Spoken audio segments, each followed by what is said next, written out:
রাতের অন্ধকারে এটিএম লুটের চেষ্টা। মুম্বাই থেকে সতর্ক বার্তা পেতেই সক্রিয় পুলিশের তৎপরতায় গ্রেপ্তার 2। ফের এটিএম লুটের চেষ্টা। জলপাইগুড়ি জেলার কন্ট্রোল রুম এবং কোতোয়ালি থানার টিমের সতর্কতার জেরে কোতোয়ালি থানা এলাকার এক এটিএম লুটের চেষ্টা ব্যর্থ হলো শুক্রবার রাত 2:30-টে। জলপাইগুড়ি জেলা কন্ট্রোল রুম একটি রাষ্ট্রায়ত্ত ব্যাংকের মুম্বাই কন্ট্রোল রুম থেকে তথ্য পায় যে জলপাইগুড়ির রানীনগরে বিএসএফ ক্যাম্পের প্রধান ফটকের কাছে অবস্থিত এই রাষ্ট্রায়ত্ত ব্যাংকের রানীনগর শাখায় এক ব্যক্তি এটিএম খোলার চেষ্টা করছে, যার পিন কোডও বলে দেওয়া হয়। এই সতর্ক বার্তা পেয়েই জেলা কন্ট্রোল রুম তাৎক্ষণিকভাবে কোতোয়ালি থানার 9 মোবাইল অফিসারদের খবর দেয়। দ্রুত তাদের ঘটনাস্থলে যেতে বলে এবং রাজগঞ্জ থানা ও ময়নাগুড়ি থানাকে হাইওয়েতে যানবাহন তল্লাশির নির্দেশ দেয়। কোতোয়ালি থানার এএসআই মুনিরাম রায় এবং এএসআই বিশাল ছেত্রী ঘটনাস্থলে যান। ঘটনাস্থলে পৌঁছে তারা এটিএম এর সামনে দুটি মোটরসাইকেল এবং একটি ছোট এলপিজি গ্যাস সিলিন্ডার দেখতে পান। অফিসারেরা ঘটনাস্থল থেকে 2 ব্যক্তিকে পালিয়ে যেতে এবং পাশের একটি ভবনের ছাদের দিকে দৌড়তে দেখেন।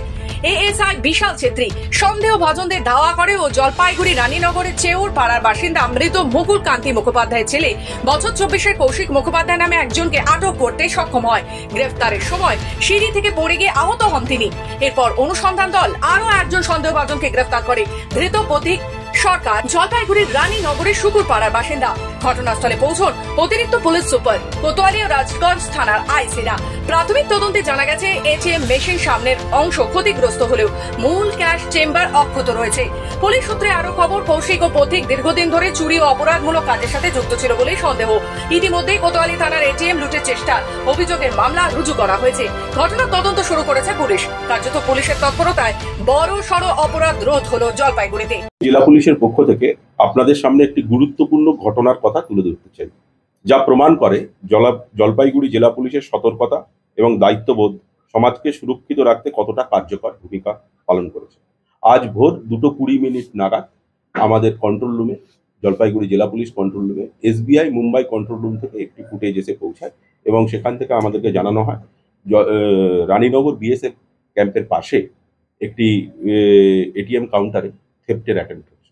সঙ্গে সঙ্গে কন্ট্রোল রুম আমাদের জলপাইগুড়ি জেলা পুলিশের কোতোয়ালি যে নাইট আরটি অফিসার তাকে ওখানে ডাইরেক্ট করে এবং সঙ্গে সঙ্গে অন্যান্য থানার নাইট আরটি অফিসারদের অ্যালার্ট করে এবং এসপি স্যারের নির্দেশনায় আইসি কোতোয়ালি, আইসি রাজগঞ্জ, অ্যাডিশনাল এসপি রুরাল এবং আরও অনেক অফিসার ওখানে পৌঁছে যায় এবং পৌঁছে গিয়ে দেখা যায় আমাদের যে আরটি ভেহিকেল পৌঁছায় তারা গিয়ে দেখে ওই এটিএম কাউন্টারের সামনে দুটি মোটরসাইকেল, একটি গ্যাস সিলিন্ডার এবং 2 জন লোক সেখান থেকে পালিয়ে যাচ্ছে। জলপাইগুড়ি থেকে খাদিমুল ইসলামের রিপোর্ট, খবর বাংলা।